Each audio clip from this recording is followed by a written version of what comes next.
industry explicitly incentivize certain things and explicitly disincentivize other things, and you know, there's a lot of implicit incentivization and disincentivization as well. So you're not actually getting something that is reliable, propositionally true, something that from a like multi-perspectivist type viewpoint would be reliable. And so, you know, these platforms now are just like social media companies. They are incentivized to sensationalize everything, to TLDR everything. And guess what? Politics is not simple.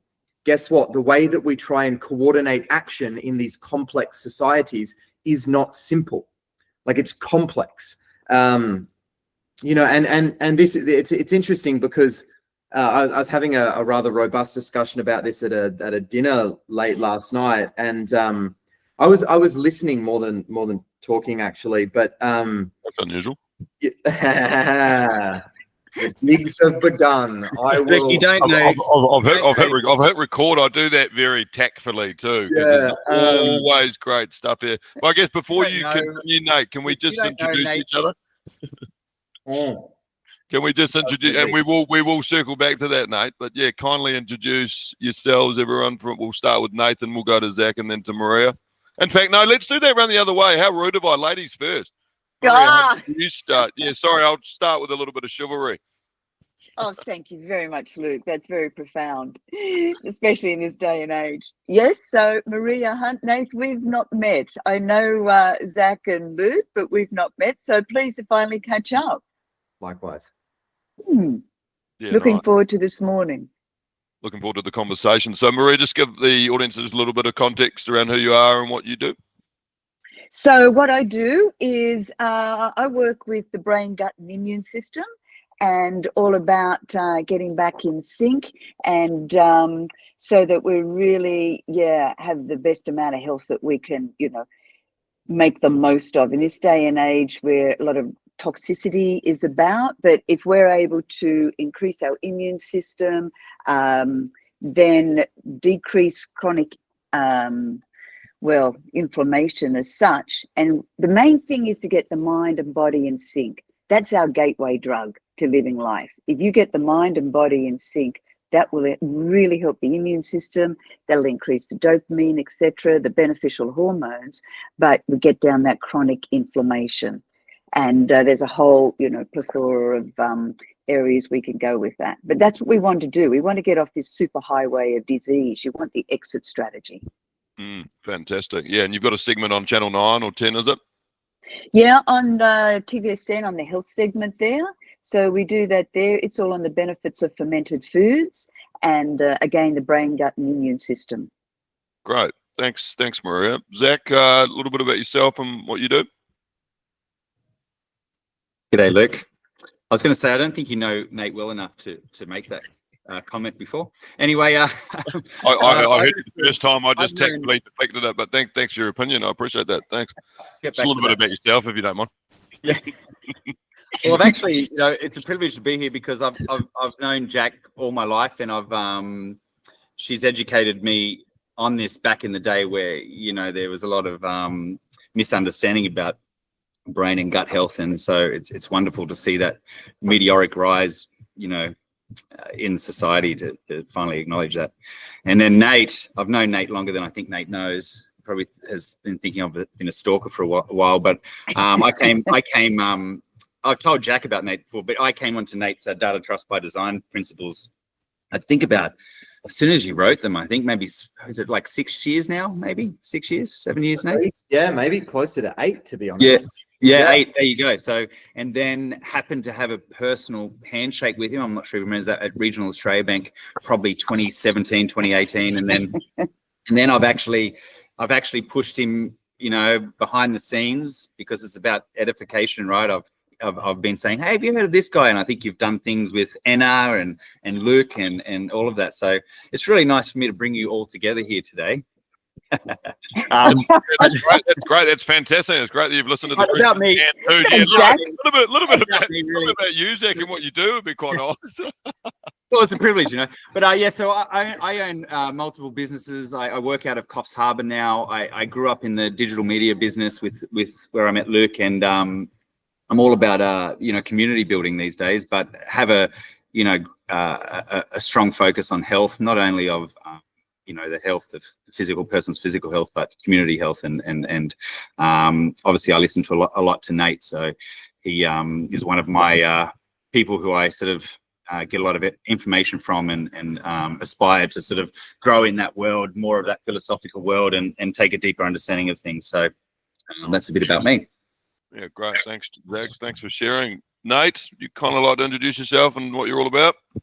Yeah, well, that's very kind, mate. And of course, I do. I absolutely remember. It was nice spending a little bit of time with the crew out in Armidale. It was a really, really lovely team. And just to touch on that really quickly, so you got this small sort of like regional banking outlet, like this customer-owned bank, effectively, that at the time was doing arguably some of the most innovative financial services work in the country. Rob Hale and kind of the crew there were really instrumental in doing some stuff that, because financial services in some ways is like the biggest legal Ponzi scheme there is, and that might offend some people's sensibilities, but I think there is quite a good defensible case to be made for that type of framing, which isn't to suggest that there isn't nuance and that it doesn't have some value and utility, yada yada, all that stuff. But so they were doing some really brilliant work to help people make more informed decisions. And actually, Luke, on one of the recordings that we did, we talked a little bit about that kind of like better disclosure in financial services, and you asked the question about why comprehension matters and time to comprehension and all these different types of things. So, so I'm a philosopher, an ethicist, an organizational designer, a sort of like applied or action trust researcher. Done a lot of things in my life, lived in lots of different parts of the world, but for the most part, the work that I'm trying to do now is really about how we can design systems, like consciously or deliberatively design systems that help bring life back within planetary boundaries, which is really like one of the biggest meta challenges that we have now, and do so in a way that enhance justice, equity, like our overall biopsychosocial, ecological well-being, et cetera, et cetera. And I do that in lots of different applied ways. I'm a fellow for the RSA, ethicist in residence at CoLabs, which is a biotech lab. Do a lot of lecturing at universities and kind of like andragogy, like adult education and stuff like that. So it's pretty diverse, and and then I'm trying to be my best at daddying and all the stuff that comes with trying to raise children in a world that's gone mad. Yeah. Mate, didn't you own a cafe there for a while? Didn't you get into the organics and vegan world there? Well, how many rabbit holes do we want to go down? To be fair, that's a good point, Nate. With Zach on the call, look, we're going to go through many actually. Like I've got the pre-script, but I don't think I'll actually touch on that with Zach on the call. Well, I'm sitting in my cafe now, Nate, and I've told you that there. So I just was looking for that commonality. Jack and I spent some time together, just finding that. So years ago, I started studying nutritional science about a decade ago, and ended up so I've had a bar, and which is slightly on the less healthy end of the spectrum, but yeah, so we were looking at like a whole food plant-based sort of cafe, my ex-wife and I, and we never ended up, because of COVID, we never ended up opening. So we did a huge amount of work, and we partnered with a research institution because we were doing like basically using empirical science to like from the ground up build our menu, right, based on the best available balance of evidence in the nutritional sciences. and constructing our menu that way, which is really interesting. But like the menu development process was really fascinating. But yeah, no, we never ended up opening. But it's been a long-held area of kind of interest, and I've done a lot of work with agricultural policy, both at like the kind of top end of town with the Department of Agriculture, looking at exports and yada yada, looking at the organic certification process, and then more grassroots things like urban agriculture with Sustain, which is like the sort of almost like the peak body for urban agriculture here in Australia. So lots of, yeah, but I don't have the experience or expertise that you do, mate. I have never actually opened anything. So Where are we going to open, Nate? it was going to be here in Melbourne. Okay. Yeah, and it just, like, you know, the pandemic just made those types of initiatives really hard because, you know, like so and it was a blessing in disguise. I think they're very hard businesses to run because of our basically the way that we kind of do economics presently. You know, the way that we like externalize a lot of stuff. We don't do true value and true cost accounting. So it's really economically expensive to do stuff that's healthy for people and planet. And it's really economically inexpensive to do stuff that's horrible for people and planet. And so businesses are often, regardless of the founder's best intentions, incentivized to do stuff that maximizes value for them, and then like kind of like pushes all of the costs and burden out into the world. So it's, you know, it's hard to be like a really values driven organization that cares deeply about supporting the health and well-being of people and planet.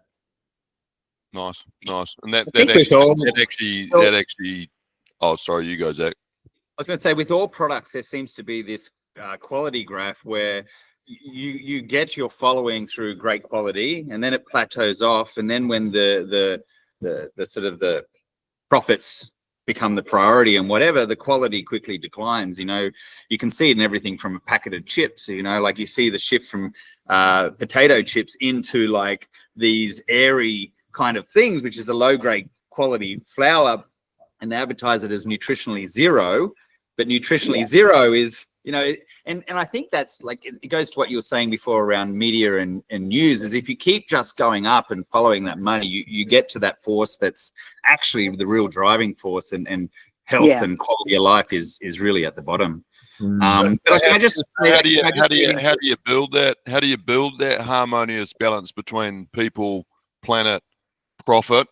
I mean, ties in nicely to the first part of this conversation that we'll discuss around big pharma. I mean, Americans spent $535 billion on prescription drugs in 2018, a huge increase of 50% since 2010, respectively. But the pharmaceutical industry leverages Washington's culture of corruption to increase profits, while everyday Americans suffer from high drug prices. I mean, I'd put a lot of that down to those inflated numbers down to poor diet. But Maria, can we start with you there on that? And sorry, Zach, we'll circle back to that in a bit. But we are what we eat, and we know the harm of processed foods. But what food, just quite basically, in a simple way, what foods specifically should we be having to ensure a balanced, healthy diet? And what foods, quite simply, should we be limiting, which are wreaking havoc on our diet? Well, there's nothing new about what we should be limiting. You know, our sugars, processed foods, fast foods, all of that in this day and age, that's what we should be limiting. It's, you know, it's a toxic, you know, plethora of foods out there at the moment. But unfortunately, it's number one is the cost, as Nate was saying. Also, two, it's education, and where people are now, you know, there's a whole generation there. Their culinary skills are pretty much zero. So to actually ask them to go into the kitchen and to cook and to prepare a meal is, you know, unheard of. So there's a lot to do with education, and that comes within the community. And so the community is struggling because of the pressures, whether it's politics, economics, whichever, it's shrinking down. But it's coming back to basics. You know, if you come back to fresh foods, produce, you know, if you had a veggie patch, all of that, you can't go wrong as far as keeping it simple. But it's when we go into a supermarket, the moment, you know, if we stay on the outside and we're in the fresh produce, we're fine. But the moment we go into the middle, it becomes tragic. And then that's where we open a box or we cook a meal. And so then it comes down to the end of the day, people are exhausted. You know, they've done, you know, we are stressed to the hilt. Stress is a major factor at the moment, and it's our value set of what's really important to us. And at the moment, it's just being able to get through day to day. And that's what the problem is at the moment. And so health becomes a secondary. And we become very arrogant as far as our health. We think that, you know, our mind runs everything and we're oblivious to our body. You know, we totally tuned out of our body, where we really need to come back and simplify life.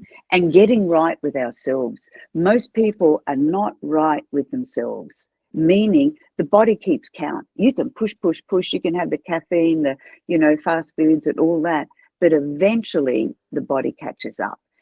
It's either you pay for it now, as in the health foods, or you pay for it later, as in the drugs. So it's whether you want to, you know, have the leads, you know, coming off you and you determine, you know, what's going to happen. It's you've got to just come back to basics. You've got to let your body know it's safe to be you. And most people aren't. They're on a highway and they're against each other. And there's so much angst and stress, and there's high cortisol. So what do they go for? They're going for sugar to keep going, the adrenals. Just keep, you know, giving me sugar and carbohydrates. 80% of people have sugar spikes every day. Those sugar spikes, that's like, it's called glycation. And with that glycation, what happens? It's cooking the body inside. It's like cooking a chook or cooking a piece of toast. That's what we do to ourselves inside. We're cooking our bodies continuously. But at the same time, we're expecting us to, you know, perform. It's like driving down the road and the oil light's flashing on the dashboard and we go, oh, we ignore it. We put a piece of gum over it and we keep driving. And then 10 Ks down the road, when we break down, we've got the audacity to get out kicking and screaming, saying, hey, I'm going to blame the vehicle. No, we've got to come back to us. And it's our value set of what's important to us. And when you're in a cloud of economics and, you know, the actual pollution of going on with politics at the moment, it's very hard to get that driver of the why. I've actually unplugged. I unplugged. I have no I don't watch any news, anything at all, social medias, any emails that come through with politics. Everything is unplugged. And I cannot tell you how good it is, how light it is, how you've got headspace. You've not got this barrage coming in that's taking over your life, and it's joyful. And yeah, worthwhile. Try it. Well, you don't have WhatsApp on that Nokia 1120. You've just got Snake. You've got Snake texting and calling. And how good, however, the irony, and I talked about that last time, Maria, the irony is that you've actually got two phones, though, so that's double radiation. Well, no, it's parked outside. It's parked outside, not inside. Yep, I have my little battery clock radio beside my bed, so I'm not sleeping with my phone. I've got none of that EMF frying my brain. Oh, very good. But yeah, it's the headspace that we are so desperate as a population. I think we're so desperate to get some headspace. There's no headspace out there. When you talk to young or old, they're just struggling to keep their, you know, head above water on every level. And you mentioned about this whole catching up scenario. It will catch up to you. Yeah. It's quite interesting to actually unpack that. Is that literally from birth, right? So from the food and everything that we were consuming from our parents, or I guess the question around that is what is the most detrimental time of our life that's the catching up part happens, you know what I mean? Like, is it, for example, let me unpack that a little further, from 0 to 18, whatever went on in that phase, that's not going to be as negatively impactful when you hit 50? Or is it that mark between 25 to 40 that we really need to start looking at that, if that makes sense? I'm going to jump back just before that, Luke, then come back into that age bracket. It comes back to DNA, your genes, your genetic profile. So that's why some people can party, you know, well and truly into the night, and they can get away with a lot more. But other people with genetic profiles, you know, where, say, there's one gene called the MTHFR, where you were talking about alcohol in one of your preps there. if you're a poor detoxifier and you have this genetic variant and epigenetics, you turn it on, then with alcohol, stress, poor diet, antibiotics, all of that, that will play havoc on your system. Now, 25% of the population have this genetic variant. So you've only got to put a bit of stress in there and you're turning it on. So coming back to it, when you're 18 through to 28, for most women, 28 to 32 are the cracking years.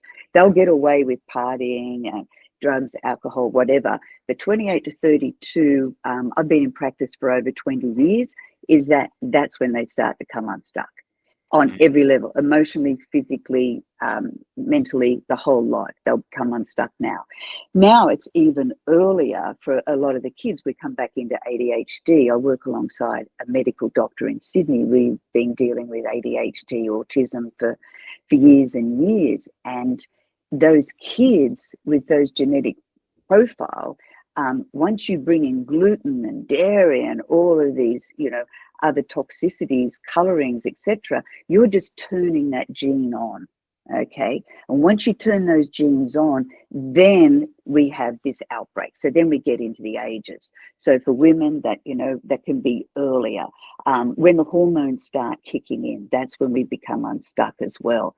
But for the young boys with that testosterone pumping, at 15 or before that, when that testosterone starts kicking in, especially if they've got any of the SNPs, the genetic profile there for ADHD, that can just fire off.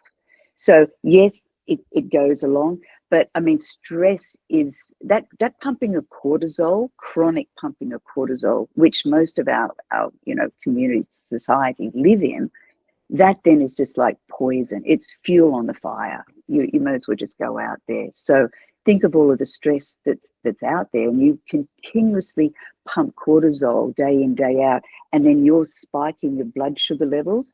And you can spike blood sugar levels with foods, your sugars, your carbohydrates, but stress, cortisol will spike it as well. So you can have the best diet, the best vitamins and minerals, and you can do everything right. But if you have that chronic load of cortisol, you'll come unstuck. And that can be at any age. And that's what's happening now. The stress from young people now is just crucial all the way through to, 50s, 60s. You're just living on that edge. And what's happening too, which I notice, is we don't realize how stressed we are. We don't realize how much cortisol we're pumping through our body and how inflamed. And we take it as a default position and we think that's just normal. It's not normal. Thanks for sharing, Nate. Like you live a very busy life, mate. Have you got any tips and tools of what you do to mitigate and reduce your stress? I'm allergic to busyness. It might seem like I'm busy, but no, I've never. I shouldn't say no. As I've become more like metacognitive, like better at thinking about my own thinking, more self-reflective, yada yada.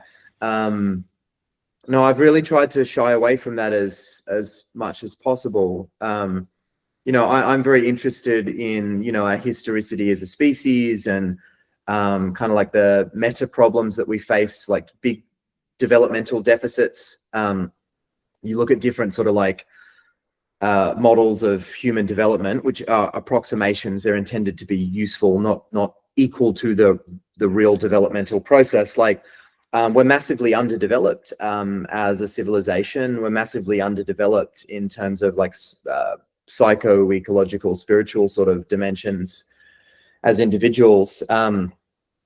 Some folks will suggest we're basically in the sort of like tantruming toddler phase as a species, and that might be a little bit too harsh, but also maybe not. Given a lot of the patterns that are kind of playing out. So look, do you mean that on do you mean that on a sense of being very reactive, the tantrum toddler? Well, yeah, there's a little bit of nuance. So it's almost like so somewhere between 6 to 9 months old, an infant starts creating like separateness between mother and them, right? Or ideally mother and them, but depending on the context, whomever the caregiver is. Prior to that, there isn't really meaningful separation in terms of how the child sort of self-identifies. And this isn't to say that they have like a self-narrating ego or anything like that at 9 months. That doesn't come on, that faculty doesn't develop until a little bit later. But so when we get into the toddler sort of period, we can kind of move quite quickly, yet we have no sense of like proximal danger and stuff like that, right? So our real landscape of risk is very high. We haven't developed the capacity to make sense of and reasonably govern our emotions and our embodiment of those emotions. So we lash out in all of these different ways, right? We haven't developed like complex, nuanced language. So we don't know how to like intersubjectively relate to others. So we have these powers, we haven't figured out how to use them yet. And scholars that study, say, catastrophic and existential risk often talk about the meta risk being the gap between our power. We have incredible technological power as a species. We could basically blow up the world tomorrow. Yet we have very little wisdom, meaning we don't know what really matters. We don't know how to live in close relation to what really matters. And the gap between our power and our wisdom and our ability to thoughtfully restrain, and all of these other features or qualities of wisdom or virtues, if you will, is what's creating this kind of like huge landscape of risks. And you know, so these are kind of like some of the underlying drivers of, you know, biodiversity loss, climate crisis, yada yada yada, social inequities, what have you. But so because of all of that, like I try, like it's this weird paradox in some ways, because I live in this neoliberal sort of society where we're obsessed with GDP and economic growth and all of this different type of stuff. And I can't not, you know, I have to pay rent, I have to buy food, my daughter goes to school, all of these different types of things. But then sort of like psycho-spiritually, if you want to think about it that way, I'm really disconnected from that. I'm trying to live this other reality, embody this other reality, and there's huge tension between the two. But I stay away from busyness like the plague. Zach. Yeah, nice, fantastic. Yeah, Zach, look, yeah, thanks for sharing, Nate. Zach, and what you're talking about there actually goes quite nicely into what I was going to ask you, Zach, from a community perspective, because you've lived in big cities and then small town provinces as well, like Coffs, and we lived in Sydney at the same time during 2013 to 2016.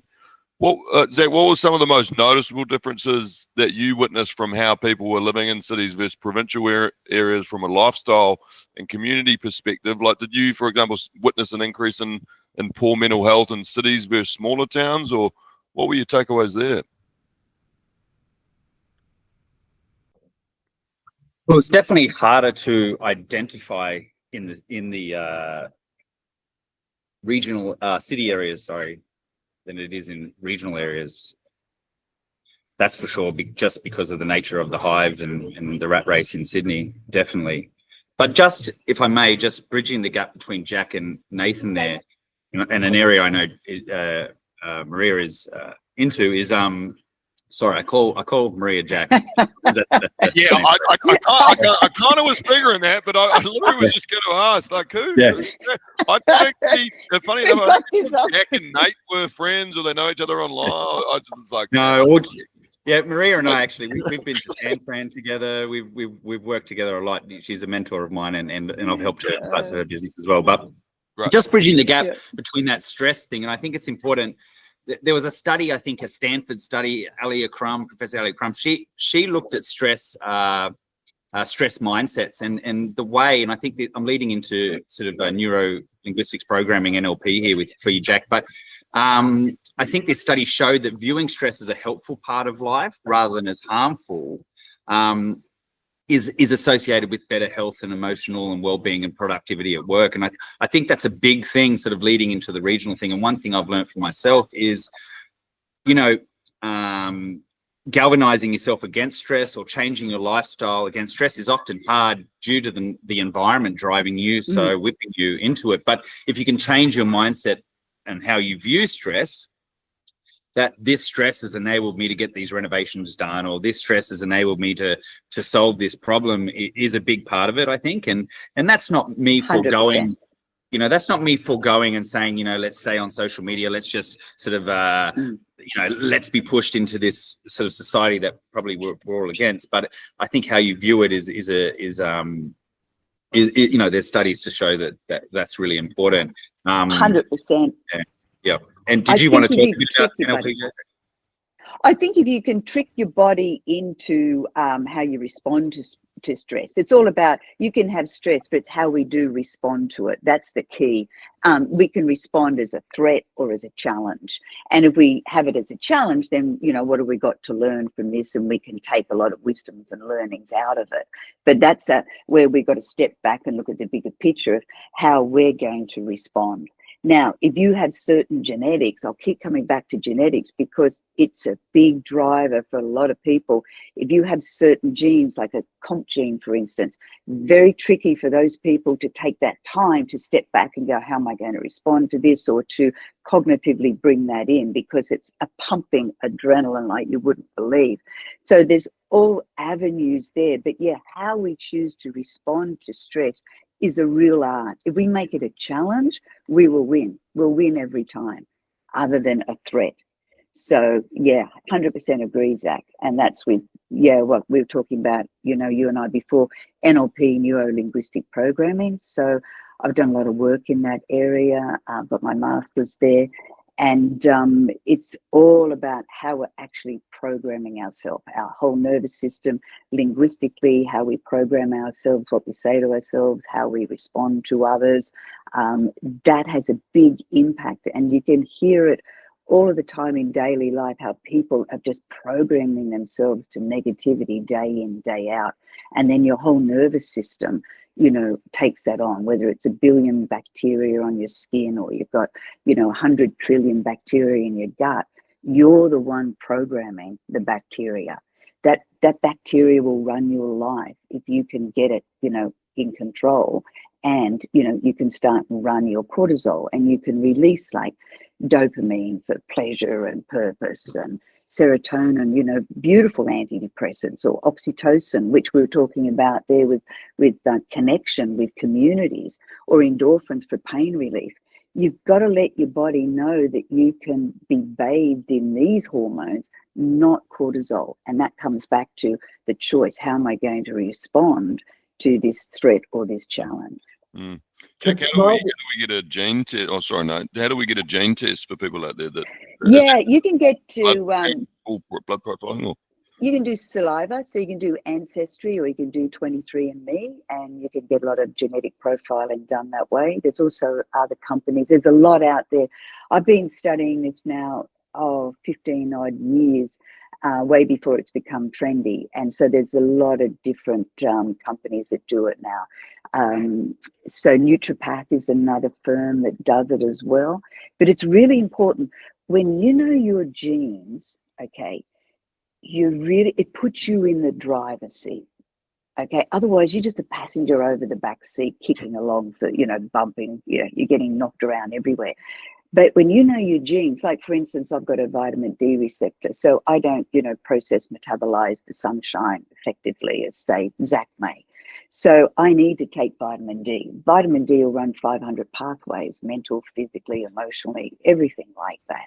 So you're not talking just on a physical level, it's on all different levels. So when you know your genes, it puts you in the driver's seat. Then you can eat for your DNA. Then you can live for your DNA. Then you can, you know, maintain, it's got inflammatory markers. I know my inflammatory markers on that DNA. I know if I'm prone to diabetes on that DNA.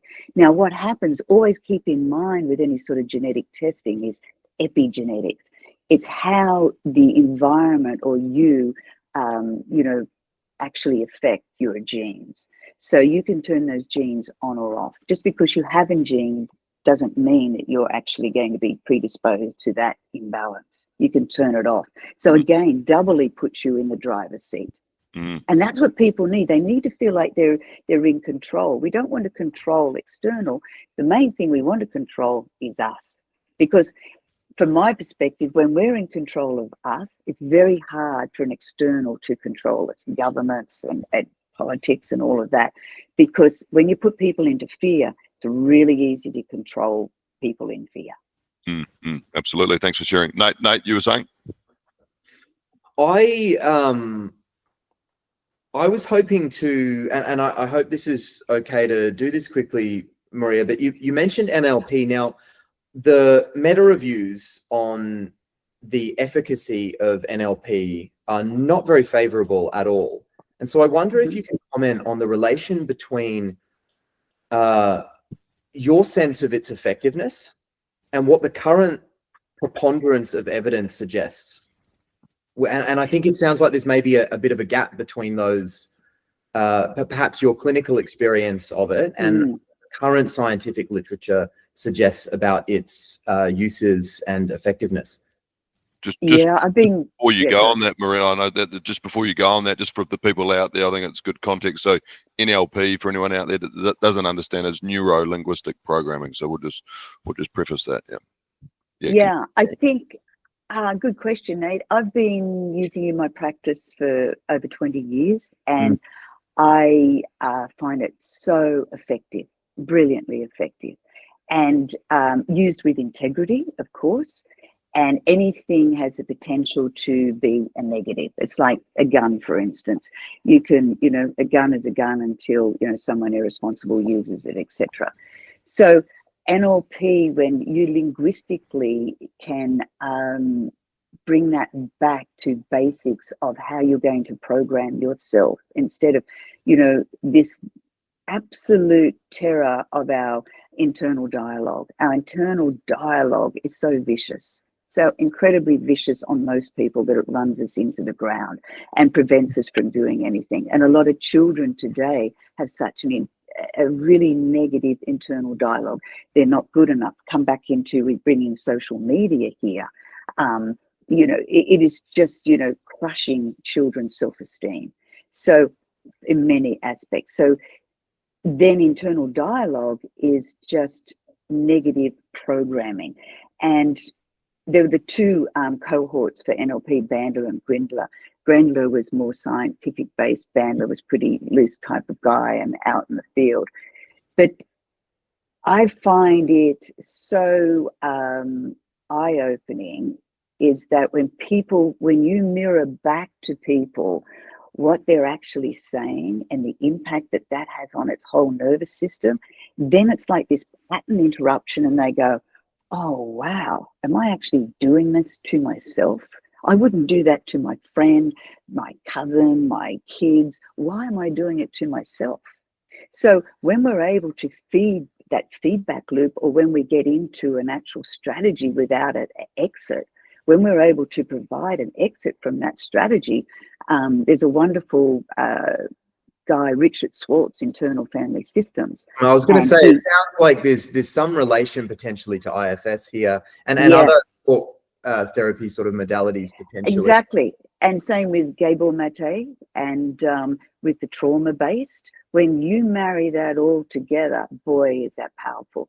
So Gabor Mate is on trauma and childhood development and addiction, all of those areas. And so many people with the addiction, whether they've got predisposed to, poor dopamine, again, you can find that DDR2 on your genetics if you're predisposed to low levels of dopamine and then wanting alcohol. That's one component of it. But when you bring in internal family systems, that's all about bringing the parts that we have. When you hear people and you listen to people and they'll say, oh, there's a part of me that just can't do that, or there's a part of me that loves that. And what happens is it's like an orchestra. Those parts, when they're singing and playing together, that is magic.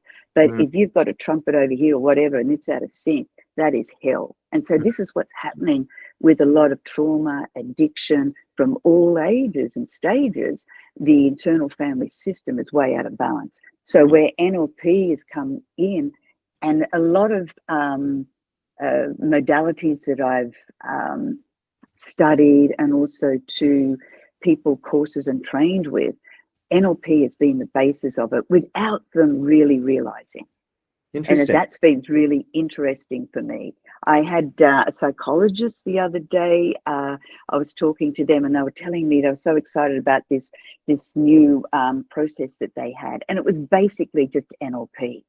And I just thought, wow, this is really great. We're just repackaging. I don't care what name we put to it, as long as we get this outcome of this internal dialogue that is driving us so hard in this age and stage of all ages. You know, it is so vicious that it's so detrimental to pumping that chronic stress, to pumping, you know, we're a failure, we're not good enough, you know, and that comes back to, and obviously, Nate, you know, with the French philosopher Michael Foucault and his thing on modern power. Modern power is rife now. We used to have like a king or a dictator where you had that power that was governing us. Now the power that runs between us is insidious. Is that when social media, you know, are we good enough? Have we got the right clothing? Have we got the right makeup? And that goes from social media through to the media, through to advertising, through to our workplace. Modern power is just sitting there humming away, undermining so much of what we're doing. That's and just back to the community point there, you know, like social media is, you know, it isn't social at all in my opinion, but I think there's studies and lots of it that will sort of back me up there. And there was even I think in the Wall Street Journal, they ran a survey recently, and it was talking about the decline in America and the decline on people valuing community within their value set.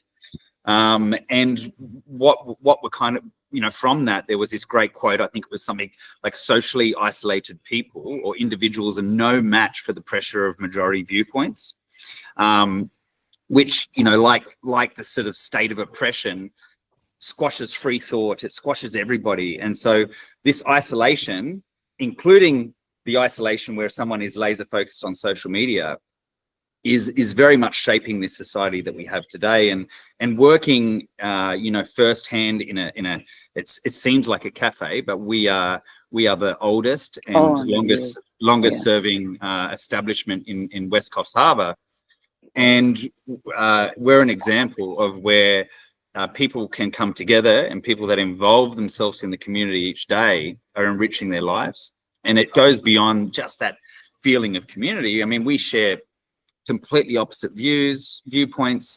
We have different perspectives on raising children, on health and whatever, but we kind of find this common ground. And I think that is stepping up a bit from personal health, personal stress, you know, relying on others and feeling that sense of community, you know, is boundless. It has a lot of benefits. Spot on, Zach. 1 in 3 people are lonely. So what you're providing there is more than just the infrastructure of a shop, etc. And it goes on another level too. You're providing the community and connection, the oxytocin, the release of the hormones. But you're also providing, when we can come together with opposite beliefs, that is what I think is invaluable, because we can do that and have respect. Then as a human being, we are really evolving. Yeah, and that's a really beautiful point, Maria. It's something I think I do a lot of, because let's think about one of the most confronting things that we can do is kind of like, in slightly formal parlance, like systematic normative reflection, like basically doing ethics. One of the reasons it's so challenging for people, regardless of context, is we're holding up, perhaps the way that you described doing that, Maria, in a more clinical setting, where you're holding up a mirror and you're helping reflect back stuff that people hold near and dear. And often the things that people believe to be good and right, which deeply relates to my work, they've often never given any conscious thought to. They haven't really deliberatively constructed a value system. And so when we go through the process, and just for folks tuning in, like, the process of doing ethics is based on our theories of value. If you don't have a theory of value, you can't do the process of ethics, because you have nothing to reflect back on, right? So when I'm doing a sort of multi-perspectival, kind of like pluralistic approach to ethics, that draws on different moral theories from around the world, older theories, newer theories, Western theories, non-Western theories, bringing in theories from different indigenous cultures, etc. It can be deeply confronting. And one of the things that I find to be quite common is that we haven't learned, and most of us, providing we have healthy bodies, relatively healthy sort of minds, and I'm just going to use that very loosely for now, we have the capacity to learn how to engage in dialogue, or in the spirit of dialogos. Now, I'm just going to define a few terms here for a moment. So a lot of people have heard the term debate and the idea of healthy debate, yada, yada, yada. Somewhat problematically, the etymology, meaning the kind of like historical root of the word debate, means to beat down your opponent. That's not what we want. We don't want to beat down one another. We want to build together, right? We live within a biosphere that has many non-human life forms and living systems or processes, but also 8 billion human beings, right? Human beings in the process of sort of becoming, and some of us attempting to do that deliberatively. Most of us don't even have the opportunity to try and engage in that process of becoming deliberatively. But so you've got 8 billion people, right? And even like it's hard to know where to go with something like this. But even the process of evolution, sort of like, if you think about evolution as being this process of like difference, right, coming together, like so evolution kind of selects for difference and coherence. There's like a paradox there, right? And that's one of the it's like, you know, this is probably one of the reasons why many different cultures have things like yin yang or whatever it may be, right? So evolution kind of selects for difference and coherence, and through that we get like adaptivity, right? But when we think about how that plays out in culture, we have left wing, right wing. We have this extreme view versus that extreme view, whatever. And all of these things are frankly ridiculous, and they don't actually reflect the beautiful diversity that is the human species, the nuance that's required to live a good, wholesome, relationally enriching life. So it's like we're not cultivating these capacities, and we're inherently relational beings. Like if we were in the same room right now, we would be exchanging particulate matter, right? You know, we would be feeding off one another's energy in more of a spiritual kind of way, and that would be totally okay to suggest that. But also or quantum mechanics, right? Or quantum mechanics, quite literally. Well, I'm very conscious of so the way that we understand quantum mechanics is mathematical. There's a lot of pseudoscience-y sort of woo stuff that gets thrown around about quantum mechanics that is not grounded in quantum physics, right? So, and first of all, I'm not a quantum physicist, so I want to be epistemically humble. A lot of stuff I don't know. I can't actually do the math that quantum physicists do. But yeah, so I'm not saying that that's not correct, Zach, but I would just want to be conscious about how I approach something like that, because we get a lot of woo stuff that is, I think, grossly misrepresenting our best present understanding of quantum phenomena. And we relate to that through mathematics, right? Not like actual direct observation, yada, yada. But yeah, so, you know, we're inherently relational beings. We can't be separated from our environment. There's lots of different theories that describe this, you know, the agent arena relations and evolutionary theory, yada, yada, yada.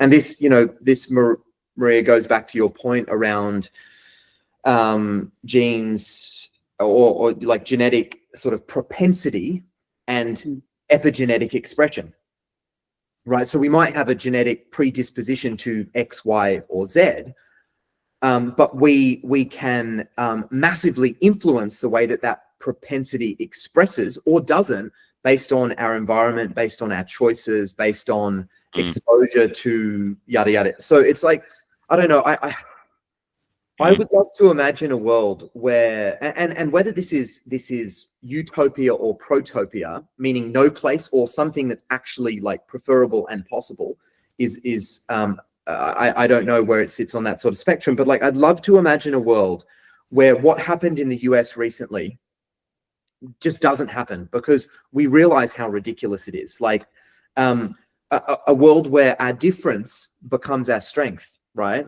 Where we're able to productively work through tension and find wiser pathways forward together. Because frankly speaking, if we don't do that in the coming decades, if you look at the landscape of catastrophic and existential risk, we might not be here in 100 years. Now, that sounds to some very sensationalist, and I recognize that. I'm not here to kind of instill fear. That is not my intention. But if you are deeply and integrally paying attention to the literature on existential and catastrophic risk, or catastrophic and existential risk, there is a very real possibility. Like, if we get to 3 to 5 degrees of warming relative to pre-industrial levels and all of the other biospheric conditions that come with that, we can't house a complex global civilization the way that we know it today. I'm not suggesting that means all humans will die, but it is such a different reality to the one that we have come to know through the Holocene, which is well and truly ended, right? So anyways, just throwing that, I know Zach, there's probably plenty that you want to respond with, but there's a lot of stuff that we have to attune to if we are to kind of go in, through, and beyond our current meta predicament and find and this is going to take generations, right? There's no quick fix here, but to go in, through, and beyond this current kind of meta predicament and come into sort of right relation with the process of life itself, which happens at every level. You know, our deep relation to self, our relation to other, our relation to world, seeing ourselves in others, yada, yada, yada. And all of the kind of like normative stuff that comes with that. Like, how can we possibly treat an ecology as being something that exists for our benefit? How can we extract and exploit that ecology if we see that ecology in us, right? And this, you know, anyways, I'll stop there. I could rant for hours. Thanks for unpacking that. And Can Zach, I just I know you're itching to speak, and I know, Maria, you are. But back to your point, Maria, around loneliness, you know, I think where we sort of started that rabbit hole of that conversation. I mean, research has shown that loneliness is as bad for people's health as smoking 15 cigarettes a day. Like, well, I don't know where they're getting those stats from. I mean, in a talk, 100%. Mr. Murthy did at Yale last year. He wants to raise the alarm about the shame people associate with loneliness. To say you're lonely almost feels like saying you're not likable. I mean, in relation to 15 cigarettes. But why is loneliness so bad, and what is it actually doing to our health that is actually equivalent to smoking 15 cigarettes a day? I just find that bad. Number one, come back to oxytocin. There's no love and connection. You haven't got that connection when you've got family, extended family. Zach and I are from a huge extended family. We're used to being bombarded with a lot there. But if you are isolated there, your immune system's compromised, the thought patterns, the digestion is compromised. So that's just on that basis there. Loneliness is a big issue. It was like years ago, there was the shame if you actually admitted that you had anxiety. Years ago, when I was working with a lot of people with those areas, they were like, oh, I don't want to say anyone, that I'm anxious. But now it's kind of like a rite of passage. People would quite openly say that I'm suffering from anxiety. It's like menopause now. It's come back out into the public eye, and they're, putting it into the workplace. It's just a matter of time before those things, are exposed. And it's the same with loneliness. Loneliness is rife. It is, and it's a true thing. Loneliness is very, very cruel, and it's very basic. It's very isolating. It's like pre-COVID, I would attend so many conferences in person. Zach and I were flying over to San Fran, going to, different conferences there. And since COVID, and I can understand why, it's cheaper, more, time efficient by having these Zoom calls, etc. But we're not getting that connection. We're not getting those hormones being released, what we were talking about, Nate, and quantum physics. We're not having that interaction. It's great that we're doing it, but we need connection. It fires off dopamine. It fires off everything within our system. And that's like putting the fire out that's cooling the body down. And so then you can, go on so many different areas with the health aspect. But just coming back to what you're saying, Nate, too, about different communities, etc. As an experiment, before I unplugged, I actually got onto podcasts, TV, everything. I watched everything that was the opposite of me. I was talking to Zach about this. Anything that was completely the other side of the fence, I watched. And I remember watching this great interview with Joe Rogan and Russell Crowe, and it was damn fantastic. It was great. And it was, sure, there was testosterone plus, but they came into this tenderness about being in the Sistine Chapel and having his mother there. And, you know, and that was just magic. It was gold. So it's kind of just opening up, go to the opposite, do the opposite. And it's like coming back to a neural pathway. The basics is, instead of crossing your leg one way, cross it the other way. If you cross your arms, cross the other way. Luke, if you use that right hand to break your hair, use the other arm. You create new neural pathways. And that's what we need as a human spirit, you know, other than doing the same thing day in, day out, expecting a different outcome. We won't get it. Yeah, absolutely. Zacko, you'll go. Zacko, your go. But to unpack that Russell Crowe just quickly, though, isn't that so weird? I mean, look, I'm not religious, but tell me how the serendipity of that song playing at that given moment when he got that tour through the Colosseum that played at his father's funeral. I know. Oh, Danny Boy, and they had the choir singing Danny. Was it Danny Boy? Oh, it was just the serendipity of it was.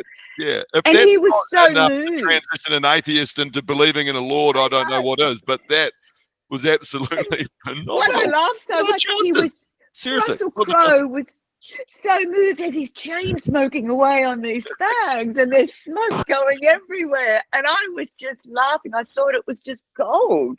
Yeah, it was so good, so good. Zach, we've got two of you now, mate. You want to wrap that one just for the viewer perspective? You able to close that laptop one down? Sorry. You're on mute on your phone, mate. The laptop's dead, so I've switched to the phone, but I don't know how that's still. Just kick me out, Luke.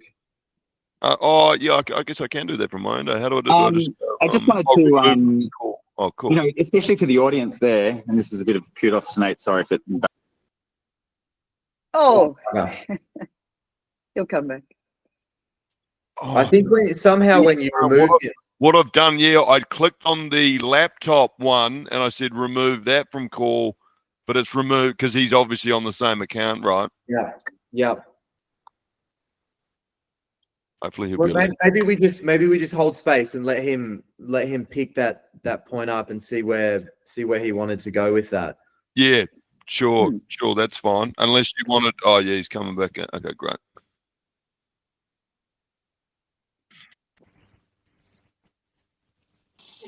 I'm back. Sorry about that, guys. Great branding too there for the audience out there. They're going to cough. Let's do a quick shout at corner store head there. You can get a frappuccino and probably half-baked croissant with some ham in it. Anyway, continue, Zach. Well, I've been watching Luke's podcast for a while, and I remember he used to lean his phone up against a beer glass back in the day to do some of his interviews. So, you know, this is part of the process. But I just wanted to say, Dr. Peter McCullough, not exactly the less credible, the biggest cardiologist from Joe Rogan's show, and I am doing the most ridiculous, horrible format with it, just leaning on the phone. But the moral of the story is, who cares about the bells and whistles? That's right. Conversation, that's right. It's authentic, right? I just wanted to go back, you know, like with what Nate was saying before. You know, I just want to encourage everybody after this to just Google DTBD, Data Trust by Design principles, because what I think Nate was alluding to and what will help sort of in layman's terms maybe is that was principle 5, right? Mutual success, the value you co-create or something like that. And so while Nate kind of, I think, wrote those in more of a technical space, you know, around building websites or process or operations in business, I think those lessons can apply to your life in general. And I definitely use them.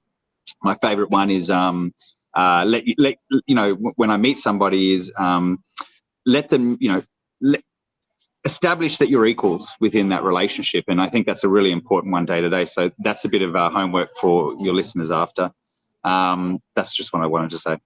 It's a nice point, mate, because one of the reasons, and I've gone into this, I think with reasonable depth, one of the reasons that we seem to be amidst a loneliness crisis or epidemic, recognizing it is interrelated, interdependent with lots of other kind of systemic drivers is, so we've come from, in our indigeneity, most indigenous cultures had some type of animistic metaphysics and sort of like relational philosophy. So they saw the world as being animated and alive, and not that that's necessarily true per se, propositionally true, but it was at least useful, right?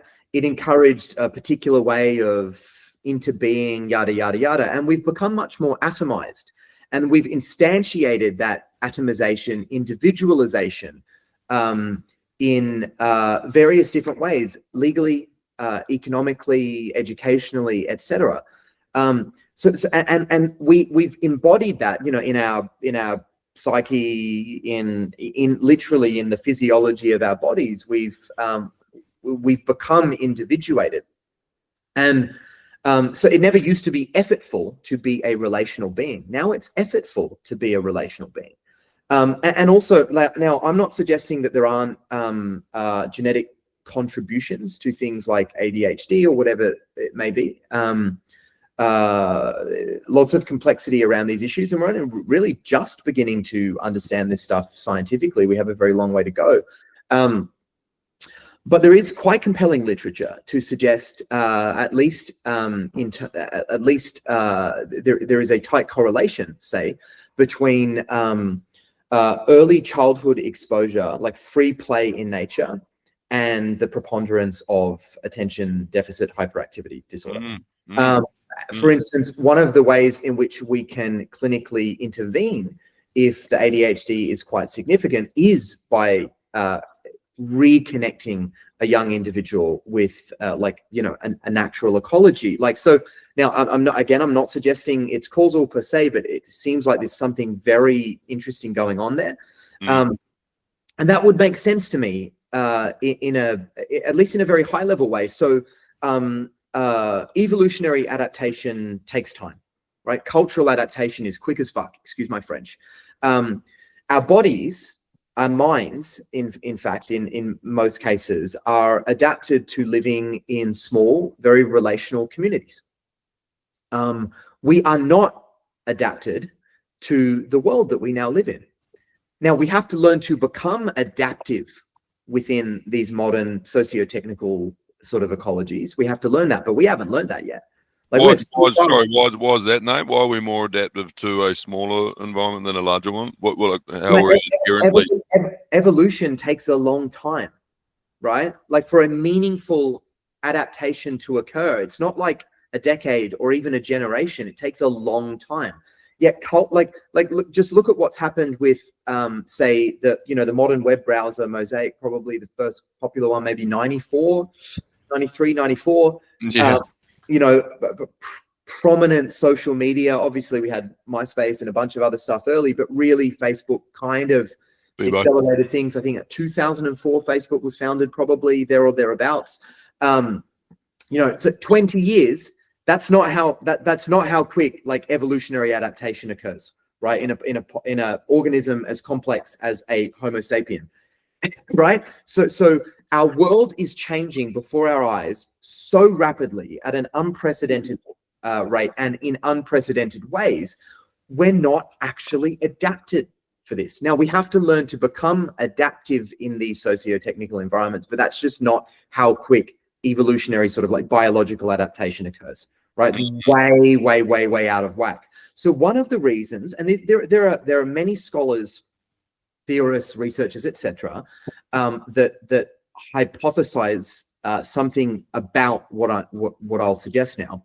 One of the reasons that we have such a preponderance of certain types of disorders or dysfunctions or diseases is that we are so far out of whack with kind of quote unquote our natural habitat, our ecological niche. Right? And again, to me, I'm not saying that is the entirety of the kind of causal explanation, but it seems to be a heck of a lot of it. Mate, very pertinent point. I'm sorry to pause you there, but when you just mentioned that, very important topic, imperative to the conversation. You mentioned their natural habitat. I don't, me and, well, my generation or anyone's generation for that matter, I don't know what that natural habitat looks like. No, I'm none not of us. accustomed to the environment that I've grown up in. Totally, yeah. You're saying, okay, right, so back, I guess, that quote unquote natural habitat, I have no idea what that looks and feels like. Well, none of us do, mate, because and when I say natural habitat, I mean what these faculties, all of these abilities that we have adapted for, right? Yeah. Which was hunting, gathering, like deep relational sort of communities, fairly small, yada, yada, yada. Yeah. So that's kind of where we're at. And now I'm grossly oversimplifying, right? But if we're all being conditioned in that environment, why then is it such an issue and a reactive for our Homo sapien response? If we're saying, oh, look, that is why, right? Because we're not meant to be living in this type of environment. Well, yeah, I don't want to say meant to. I don't like it. I want to be careful with my language here. I don't want to say we're meant to be living in that environment, because to some extent that can then be interpreted as if there was like some outside. Oh yeah, sure. Not necessarily meant to, but you're alluding to the fact that in smaller communities in that sort of caveman era, there were less problems and less of a Homo sapien response. Different problems. Different problem. It's not to say and I'm not trying to glorify different eras of our because it's really hard because we're never going to know fully our historicity as a species, right? This is a very piecemeal sort of process. Some of it is very rigorous, some of it is very speculative. We bring together the rigorous with the speculative, and we're trying to develop a reasonably coherent and explanatory sort of story. And it is effectively a story of where we've come from and how we kind of got here. I don't want to glorify the past. Some of life might have been better, more enriching. We might have had very different forms of freedom, different ways of expressing rites of passage, initiation, real eldership. There was lots of things that we probably had that you could argue were more wholesome. But there's also a lot of shit that was really, really hard and horrible. And for those of us living like in Australia and New Zealand, or many of us living in places like Australia and New Zealand, we don't have those hardships right now. And this is when you look at, people are very selective. People love cherry picking, right? But if I take just empirical evidence from peer-reviewed scientific literature, some metrics getting exponentially worse, some metrics getting exponentially better. Both are true, right? Biospheric metrics, verifiably, and we are as confident about this as we are confident about like anything in science, right? Getting exponentially worse. Now, there's lots of different complexities to that. I'm not going to get into it. What do you mean by biosphere metrics, mate? Just for the layman. Biospheric instability. So all the entire period of kind of like civilizational development, like the last 8,000 to 12,000 years, give or take, or even 7,000 to 12,000 years, give or take, happened in a period of unprecedented biospheric stability. Unprecedented biospheric stability. And that's very unlikely just luck, as in like. Gotcha. What is biospheric stability? Biospheric stability means reasonably consistent weather patterns, not too crazy, temperature fluctuation, yada, yada, yada, which enabled us to come into sort of one place and build out these much larger communities that became townships and then kingdoms and then cities and yada, yada, right? Because if you have biospheric instability, you're having to move and adapt, and you just can't do that, right? So there is a very tight relationship between what we've been able to do in terms of civilizational development and the biospheric conditions within that period of time. Now, we have exited that period. We are no longer in the Holocene. We have verifiably exited that period. We have entered a phase of biospheric instability, right? Which is going to place a lot of stress on the kind of like macro system, right? Our ability to globally coordinate, do all of these different types of things. So that's kind of what I mean by that, right? But so, yeah, so sort of, sorry, where was I before you intervened? Oh, look, you look at good. Yeah, it's good from you. I enjoy those conversations. To answer you, I don't know exactly, but I've been taking in a lot. Can I add one thing? Go. Thoughts there about where maybe Nate was at or where he was heading with that, but it was all great. Just rewind a little bit. I love this conversation. I was on target for you for that one. I love What this. is I really even looked at my script. It's great. None of these questions are just all out the door. But when I get three intelligent people on, what do you expect? But Maria, sorry, continue. Just going back to connection, just the basics on connection. Gabor Mate had incredible research there on the basics of that mobile phone, right? Especially I'm not picking on women. I'm just saying this is one example of the baby. When a mother is breastfeeding her child and looking at a mobile phone, scrolling on a mobile phone, the trauma at that young age that causes the child is unbelievable. The poor mum, it's the only sanity they've got to sit down and, catch up. But there's a disconnect from the child. It's the same pushing a pram where the child's facing out. There's a disconnect. At that early age, that child needs that parent, that mother, that needs that connection. And now what's happening, there's a huge disconnect when we bring in devices. Sorry, that's my little rant. I think, yeah, just on that exact point, and Nate can, speak to this as well, but if you are introspective enough, try it. Have your kids just want a relationship with us. Have them at your feet and pick up your phone and look, you feel it. It is visceral. You feel that instantly, but you have to be introspective enough to have that thought process. Yeah, and it's a really hard one because it's very tempting to get into extreme camps. So one is sort of like a techno-optimist camp, which is just a dogma. It's just dogma. There's no empirical basis for such a belief system. And I've come out and attempted to quite rigorously disqualify many of the belief-based statements in things like the Andreessen Horowitz Techno-Optimist Manifesto. But then on the other hand, you have all technology is bad type of belief systems, which are equally untrue. And there's a reason that we probably have notions of wisdom of the middle way in various different wisdom traditions.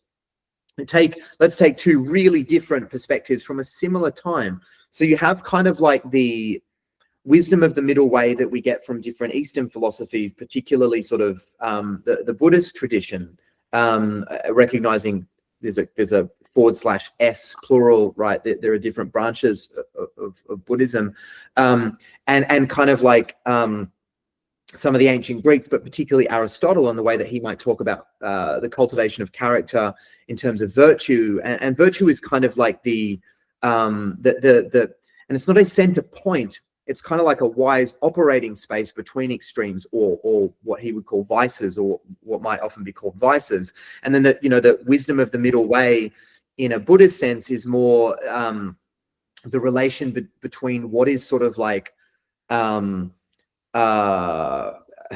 kind of really real in an ontological sense, what is truly real in the universe, and what is kind of practically real, just to use slightly more simple term, so and I think that's often the case. Now, that is not to suggest that finding the middle point between extreme views is always the good one. That's ridiculous. When it comes to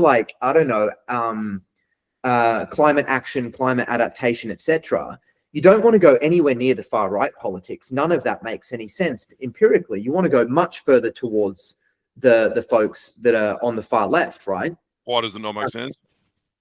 Well, they're encouraging more fossil fuel production, right? Which is the most ridiculous, oh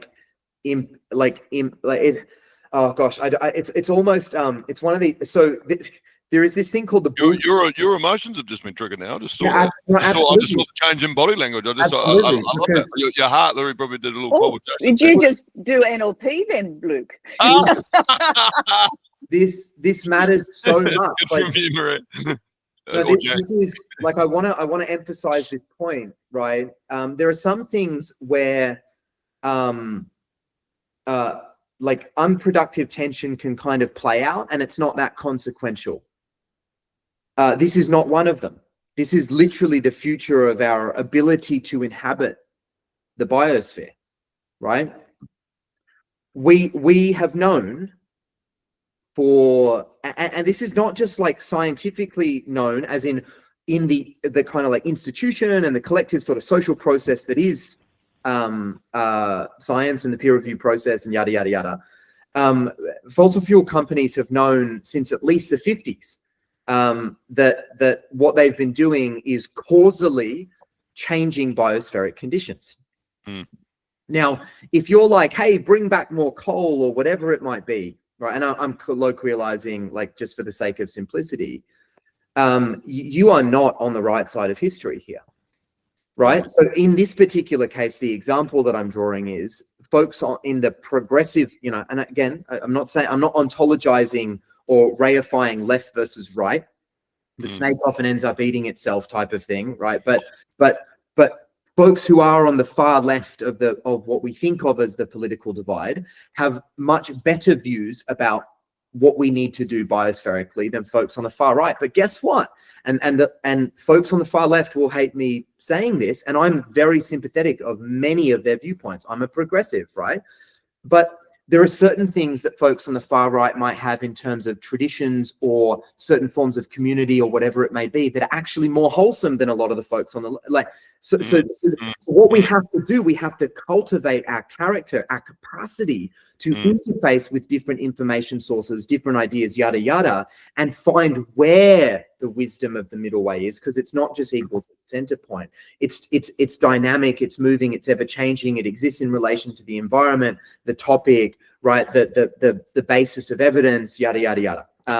So quite simply, Nate, does cloud seeding create typhoons, in your opinion? Does cloud seeding create typhoons? Yeah. I don't know. That's a very specific question. I'm not sure. Yeah, I don't know. Okay. Yeah. Can I just add something? I'm going to throw the, you know, I knew that it'd impact Zach. There's But a silly question. Believe in cloud seeding? No, it's not a silly question. What do you mean? There's a lot of talk around cloud seeding. Yeah, I'll just go back before that. Definitely climate change. Yep, that's a whole kettle. Yeah, box of worms there. But where my main concern is microplastics. And if you really go into microplastics, the impact, the grief, the problematic that it's going to cause individuals now, where we've got a bit of a lag time. Yes, I agree with you, Nate, everything, all the problems with climate change, etc. But microplastics, it is massive endocrine disruptor for us now. And it is, our ecosystem is just being bombed. My focus is right on microplastic. It's affecting our water, all of those things in our food, but also they're actually one in the same. They're just different expressions of the same underlying patterning. Different. Yeah. But go back in there is beer. The poor people drinking beer. There's so much microplastics. You know, one of the stats was we're ingesting the weight, 5 grams, the weight of a credit card a week of microplastics. And as we were talking about before, all of that is just being leached into our foods. That's going into our hormones, into our children, into, you know, so much disruptant. And that's what fires off the epigenetics on your genes. That's one component that has a, you know, tendency that can really trip it. Is that the phallic acid you're referring to? Yeah. Well, it's the chemical leached out of the microplastics. Right. Yeah. Okay. And so the fish are ingesting it, and then we're eating the fish, and it just goes on through our whole ecosystem. Separate to phthalates or phthalate esters. Yeah. Goes to a but different... water, beer, seafood, all of that, and then it goes into, you know, then we're taking out beautiful like seaweed out of the ocean, and we're feeding this to our cattle as our getting that methane gas down. But then we're feeding more microplastic. Like, it just goes on and on and on in that whole ecosystem. It's so delicate. Yeah, and you've just made a beautiful case, Maria, for actual systems thinking, right? Very wide boundary thinking. Now, one of the things that we often do when we attempt to diagnose a problem using reductionist thinking, which has its place, right, very importantly, in different contexts, biomedical, yada, yada. But it is certainly not complete, and it shouldn't be the only kind of like tool that we have in our toolkit or toolbox. when we don't look at these sort of like nth order effects, like when we just look at sort of first, second degree effects, and we do the reductionist type thinking, like the best way to know about some phenomena is to dive deeper into its sort of like fundamental parts. We stop being able to see the woods for the trees. And so we try and intervene in one way. The example that you gave about attempting to feed seaweed to cattle is an interesting one. I've done work on that directly. I won't get into the nuances of it.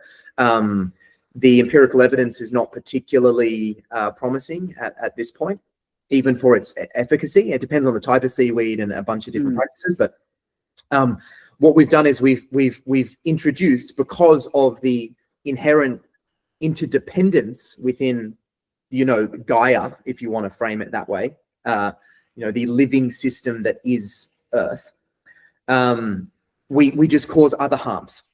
And when we do policy, right, at the level of inter-nation state or nation state, or within a state jurisdiction like the state of Victoria or New South Wales or whatever it may be, we do the same sort of thing. We don't do particularly wide boundary systemically informed thinking, and we don't do particularly systemically informed policy. So we try and be helpful by going, oh, we'll tackle that problem this way, and we cause a bunch of other harms in the form of kind of like externalities. And so the point that you made, I think, is a really making a very beautiful case for the fact that we have to become much more systemic in our thinking, relating, etc., if we're to ever go in, through, and potentially beyond, you know, this kind of like crisis of crises that we're in. Nate, are you confident in the direction that humanity is heading in toward? And like, in your opinion, what type of world do you think we'll be living in by 2050? Oh, a radically different one to the one that we're in now. We're already seeing resource wars and stuff like this. Look, okay, so there are three directions that we can go, basically, in simple terms. One, kind of like full-scale civilizational collapse. Probabilistically, that's the most likely. The second is some type of collapse, but hardcore authoritarian kind of regimes.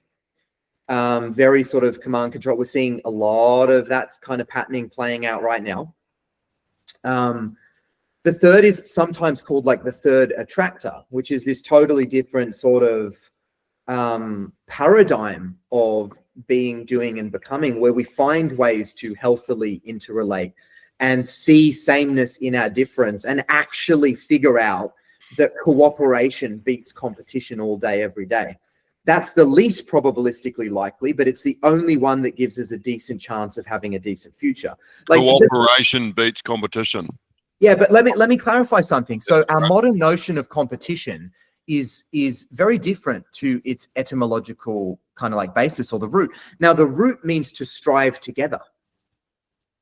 But in modern society, competition means, because it's kind of like a zero-sum system, right? In order to maximally benefit, like economically gain, others kind of have to lose. We have to exploit and extract from the system in order to benefit ourselves, right? So we beat down another, right? We don't strive together, we beat down another in order to benefit ourselves. And that's just kind of like paradigmatically true presently. So am I confident? No, I think the probabilistic, like if you look at the literature on this topic, it's probabilistically likely that things get like so much worse than most of us can imagine. But I am actively hopeful, and I'll really quickly just define terms. So optimism is belief things will be better. Pessimism is belief things will be worse. Hope is belief in the possibility of better. Active hope is living your life based on your belief in the possibility of better. I'm in that camp. So I believe that things are better. I believe in our collective agency. I don't believe things are predetermined. I think the choices that we make, the values that we sort of enact and embody collectively, they have causal effects, and they can change our trajectory or our possibility space. And I'm trying to be that change that I want to see in the world, and relate to others that are kind of living that way as well. Mate, if you were the president of the United States, hypothetically, and mate, I'd sincerely vote for you without even knowing your policies, besides something based around ethics, I'd imagine. But what's one policy you'd introduce, and why? Oh my God. Look, really got you there, haven't I? Yeah, great. Thanks. No, moving forward. I wouldn't back onto you. Yeah, I Well, I wouldn't can say all of the environmental policies. Let me look at it that way. But no, I don't know. America is very fractured, mate. I've lived there on 2 different occasions. Lived in Alabama and New York. Very different parts of the country. Really fractured. What I would be trying to do is, and I don't know how you would. There are many ways in which you could do this, but it's more like a meta policy. I would be trying to create context for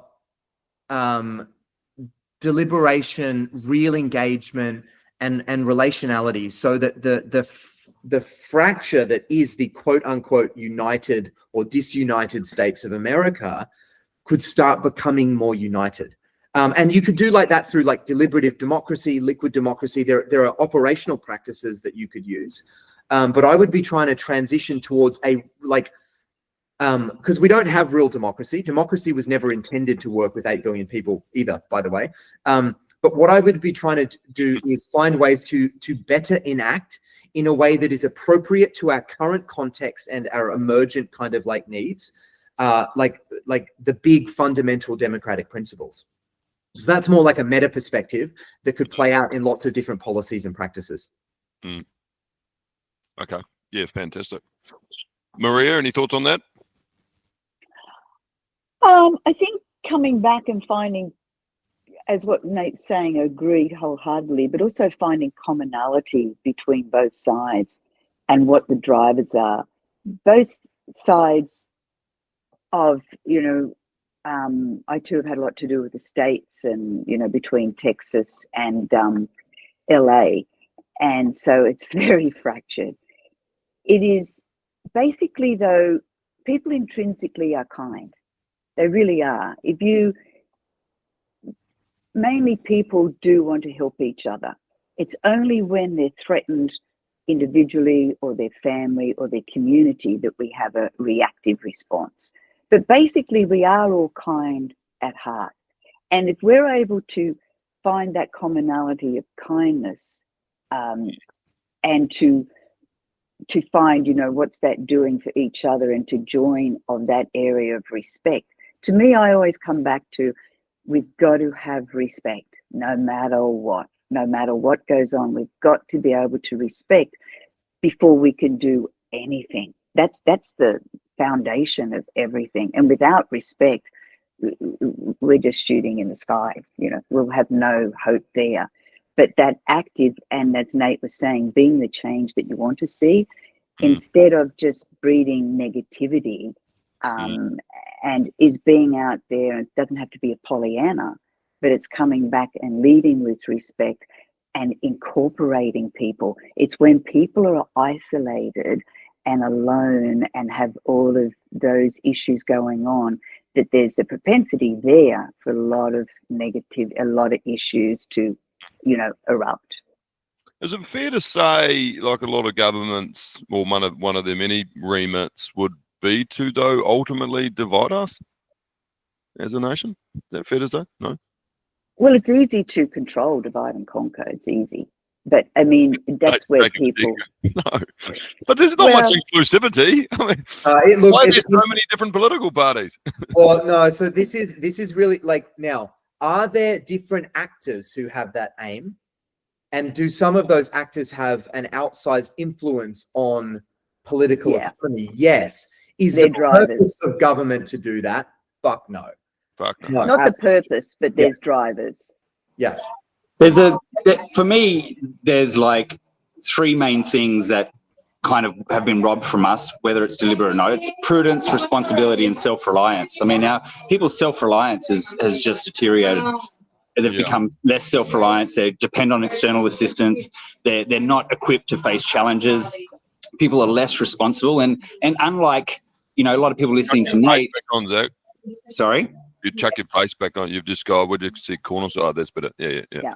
Okay, so if you think about Nate and how he sort of faces the world, he's very prudent in everything that he does. He's anticipating potential challenges, and Maria too, and taking steps to mitigate them within his life. But the real challenge, I think, for people to sort of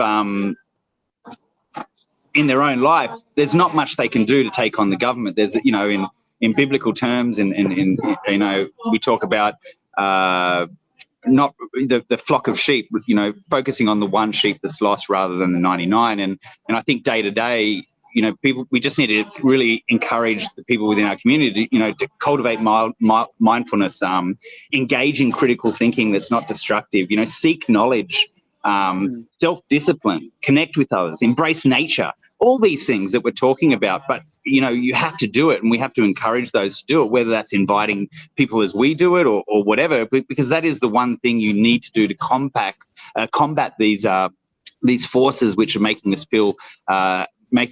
feel like we have less and less control. I think it's really powerful what you've just said, Zach, and I want to tie that into something that Maria, you said that I think is grossly misunderstood. And you guys don't mind if we go over, Tom? Sorry to interrupt there, No, Nate. I'm just cognizant of time. You guys don't mind if we go over a little bit? Yeah, I can probably go for another 10 or 15 if that's okay. Yeah. And I promise I'll make this point quickly. So I'll just empirically ground what I'm about to say up front. So since World War II, we've been studying how people respond to crises. Now, we're often told that amidst crises, people respond anti-socially. People become very tribal, etc., etc. This is political narrative. This is media narrative, etc., etc. The empirical literature, and we have very rigorous empirical literature for at least 80 years, basically tells us the exact inverse. When things get tough is when people most come together. When things get tough, people become most pro-social. Now, are there exceptions to this rule? Of course, there are exceptions to every quote-unquote sociological rule or pattern that plays out, right? But the exceptions don't really matter. What happens when we study population behavior is that shit gets really tough. People become incredibly pro-social. They find ways to navigate the complexity and difficulty, bend the rules in order to help those around them, not just their immediate family. And now, sociology and these different types of things, you know, we're not as confident about this stuff as we are, say, about, you know, physical phenomena for various different reasons. And there are different ways in which these scientific disciplines are approached, different strengths, weaknesses, push all of that to the side. So we can't be absolutely confident about something like this, but we are pretty darn confident that amidst these types of difficult circumstances, these are the types of behaviors across a population that most consistently play out. So we're told, oh, our human nature is to be violent and yada, yada. Do we have those capacities within us? Absolutely we do. Is that who we are? Is that equal to our nature? No, that is a gross and unhealthy oversimplification. Most people are fundamentally good in most contexts. And if we just started our day with that belief, most people are fundamentally good in most contexts, the world would change tomorrow. That's very fascinating to unpack. Is that quite simply because in times of strife and stress, we release cortisol, and then in times of unity, harmony, and being around people, we release oxytocin? Is it literally just... Well, look, I think these neurochemical explanations, whether they are so in formal parlance, whether they are the necessary and sufficient conditions for behavior, I don't think so at all. But what I'm saying, mate, is that even when you get that the physiology of stress, right, the different neurochemical sort of responses, hormonal responses, yada yada yada, people still act pro-socially. Gotcha, right? More pro-socially than they do in their everyday normal patterning, calm, non-wartime, yada yada yada, right?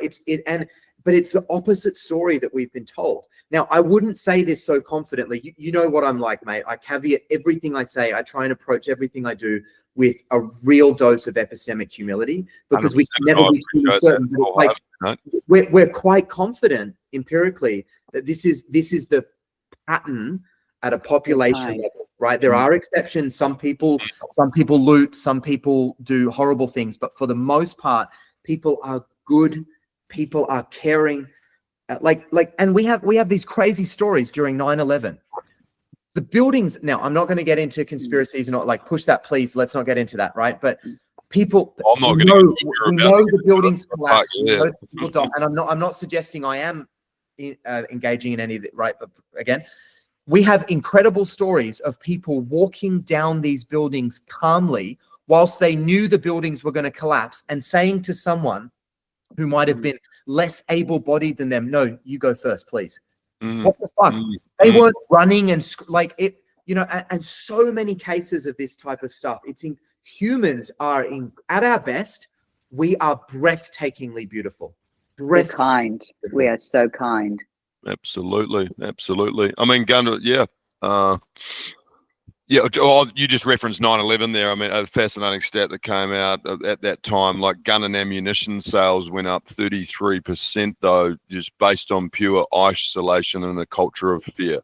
Yeah, totally. They needed to be comfortable in their own homes. War on terror and all that stuff. And yeah, 100%. it's a complex topic, but yeah. But to the side of that, not only the guns, but people did form more unity and harmony and get together as groups, because that's what we do in a state of stress, right? Can I just add in? Oh, Yeah. sorry. No, sorry, Maria, go. Oh, yeah. Also, to 100%, Nate, with that is that just coming back to examples of mentoring. Mentoring is so important to nurture a community, and I think for a lot of young men now, especially, I know there's stats on gaming with the escapism of gaming, etc. I was listening to Robert Greene the other day, and about there's a lack of mentoring there for the young males, and to go, okay, this is how we are, this is how we can be within that sense of kindness and humanity and etc. But we're lacking that at the moment. So again, that connection for that, the bigger picture of our community and what's happening. Absolutely. Yeah, thanks for sharing, Maria. Zach, you wanted to throw in some thoughts? No, I'm fine. I think on the mentoring aspect too is you just messaged calling you a spade, mate. You just messaged me saying hit me, which means I'm ready to talk now. No, that was before. Oh, that was before. You're a clout chaser now, I tell you. There is a obvious delay in the messages. No, yeah. But I think with mentoring too is just on that is people need to realize that they can be an inspiration. They may perceive their own life as simple or plain or whatever, but anybody can be a mentor. Again, it's that one lost sheep, but a lot of the times, especially, while I'm off all social media bar LinkedIn, even on LinkedIn, we talk about clout chasing there and whatever. And while there are, even within this podcast, two very important people in my world, Nate, Luke, yourself too, and Maria, they're obviously a great mentors and whatever, but perhaps I could also be a mentor. Perhaps I could also be an inspiration to other people. And so I think the average man, rather than looking at the status or of other people on LinkedIn is a perfect example of it. They probably need to look at themselves and say, well, what value do I have for other people, and what can I share? Yeah, nice. Thanks exactly right, Zach. I think there are different developmental theories that and one that I'm diving into at the moment from a eco-depth psychologist, Bill Plotkin, who's just done some really brilliant work, and building on the shoulders of giants that have come before him. But it's kind of like if you look at these different developmental stages, a lot of early life is about learning to cultivate self in relation to world, develop a healthy sense of self, a healthy identity, etc., so that you can become adaptive, yada yada, right? And then you go through these, the different stages of childhood, different stages of adolescence, different stages of adulthood, and ideally, although almost no one gets here, into different stages of eldership. What seems to happen in these different developmental theories, and or different developmental models, some of them are theories, some of them are models, is that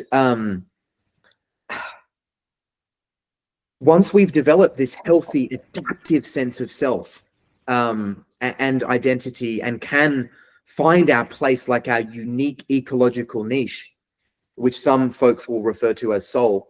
I get that word gets used in different ways. it starts becoming about how do we service the whole in later stages of life. So mentorship and servicing the whole, or really deliberately servicing others, and that can be human and non-human, like really importantly. Especially, I think that's really important nowadays because we have this incredibly anthropocentric view of the world. We forget that we are animals first, we're persons kind of second. Like that. Big shout out to Wires Rescue and Rescue and Care. Nice, yeah, absolutely. Depending what part of your country you're from, mate. But yeah, sure. Yeah, like that's a big part of life's developmental trajectory. If things are working well, if they're working healthily, there's a lot of giving to us so that we might cultivate the best expression of who we are. And once we've done the work to do that, and many of us aren't afforded the privilege really of the time or economic opportunity or whatever it may be to do that, and that's a significant sort of like system challenge and limitation. But if we are, it becomes almost like our existential responsibility to give back and be an agent for the whole. Absolutely. The giving back is massive. The giving back, and Zach was saying, in so many different ways, what you're doing, Zach, creating that community is massive, massive for Coffs Harbour. It's a safe space. You're almost sort of like a sort of unannounced psychologist almost for a lot of people, really, aren't you? In hospital, people come. He is, but they feel comfortable. They like, trust, and understand him or anyone in hospital. You build that relationship. What do people do? They open up to you. You do. You just there is, and that's what I say. That unhidden psychologist lays in many hospitality venues. That could be a bar in Texas. That could be a coffee shop. Doesn't matter what it is. When you trust, and understand someone, man, you pour your heart out exactly like you do to the psychologist that charge you $200 an hour. That's the same. Up your fees. But Zach creates a safe environment, and Milchie, they both create a really safe environment there, which is gold for a community. 100%. And Milchie's sister's going to create a more safer environment for me when I get to Coffs Harbour, so that's fantastic. Anyway, so I like to look. Nate hates me when I do this as a host and presenter, but seriously, I like to go out with the bang. Usually hosts would just sort of softly end this conversation and whatever, but he always calls me out on it because I end with a very large topic. But this is a topic that's very close to my heart because I'm environmentally friendly. But here in New Zealand, like, we may be perceived as clean and green by the rest of the world, but we have very significant problems in that space. Every year we discount, and I just want to get all three of your views on this to wrap this up, which has been an absolute phenomenal conversation. But anyway, here's the premise of it. So every year here in New Zealand, we discard 17.5 million tonnes of waste. That is 3,500 kgs for every Kiwi. There's about 5 million of us, a little bit smaller than you Australians. From that, 12.6 million tonnes are destined to landfill, meaning we only recycle 28% of total waste generated by our country. From the volume that is disposed in landfill, 30%, effectively 3.6 million tonnes, are made of readily recyclable materials that have high recycling value and can be easily diverted if we dispose of them correctly, but we do not. The whole planet right now is not exactly in a great shape. We are in an existential crisis. Guys, your opinion, just to end this, have we gone too far already? Is this damage that we have already done irreversible? I'll start. Yeah. You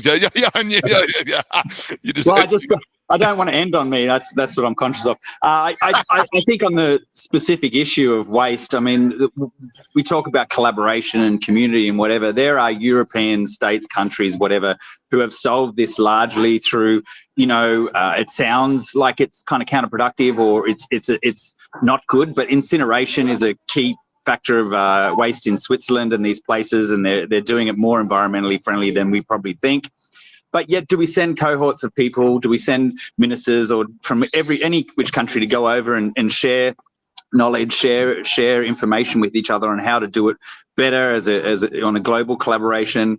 Instead, we sell waste, we traffic waste, we see it as a commodity, and that's all I know is that is not the answer.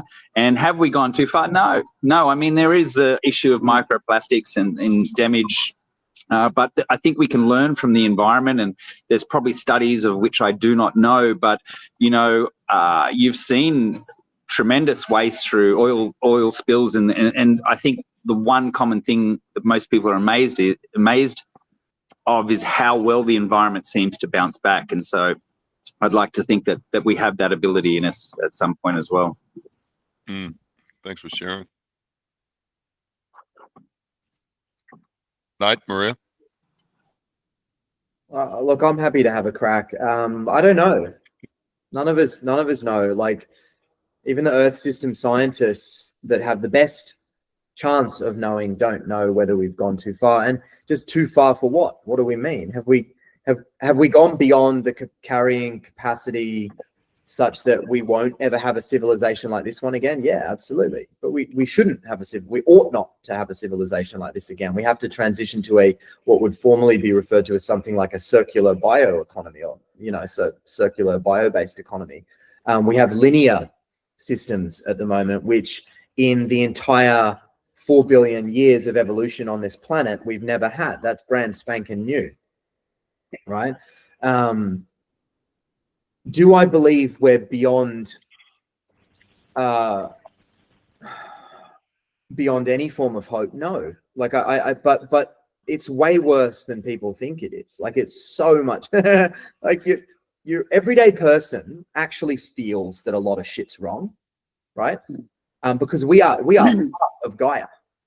We're not separate from the Earth. We're part of the Earth. We are of the Earth. So, and a lot of the dysfunction that many of us have is probably because Gaia is sick. And there are some really great theoretical contributions that different scholars are making using that type of frame, that Lovelockian sort of frame, Earth as superorganism. But if there is any possibility of the best of humanity being ahead rather than behind us, we are going to need to wake up collectively and fundamentally change how we be, do, and become. We're going to have to become okay en masse with material sufficiency, and start transitioning away from this material obsession where the value of our life is close to equal to what we have or what we earn or what we contribute to gross domestic product, which is a very narrow metric. And where immaterial abundance becomes where most of the richness of humanity is, and where we wisely steward the resources that we extract, produce, and then have the opportunity to consume, such that every person on the planet has what they need to achieve material sufficiency. Like, that seems still, it's not super empirically likely, but it still seems possible. And that's what we're working towards. And that's why we can't give up. We've got to keep at this process. Yeah, a lot to unpack there. Just quickly before we go to you, Maria, there, when you said there, Nate, what does that look like, or have we gone too far? Just for a small example around the oceans, I mean, if we were to continue commercially trawling like we do in our oceans in 2050, we will literally have no fish left. Yeah, correct. Yeah. So there's just a small example of what that would look like, and that would have catastrophic product impacts on the rest of Earth system scientists right now are baffled by what's going on in our oceans, because the temperature change and fluctuation is happening so much more quickly than the computational modeling is suggesting it should. That's because Earth system dynamics are way more complex than we can possibly computationally model, right? But it's a map, it's an approximation, a representation of the real world. It's not the territory itself. So yeah, but again, the other thing is, if we are to find ways to wisely respond, I'm not going to say solve. The solve is the command, control, predict, control paradigm. That's not that we have to sort of sense, probe, respond, etc. If we're to wisely respond to this meta predicament, we have to metabolize and grieve. We can't run away from or bury our head in the sand, right? We have to be with how, like the existential dread, the difficulty, yada yada. Like, we have to be with that. We can't run from it. So grieving is part of the process. Sorry, Maria. No, great. Thanks for sharing that. It's all good insights. Maria, thoughts? I do believe, I do believe we have the future. I do believe, for me, belief is really important. If we have a belief that something is possible, that we can turn things around, it may not, we may create a new norm. If we have that belief, then we've got a place to start from. If we're starting without a belief, why start? Why get out of bed? So number one, yes, I do have a belief. And I have a belief, again, coming back to the cortisol response, whether it's going to be a threat or a challenge.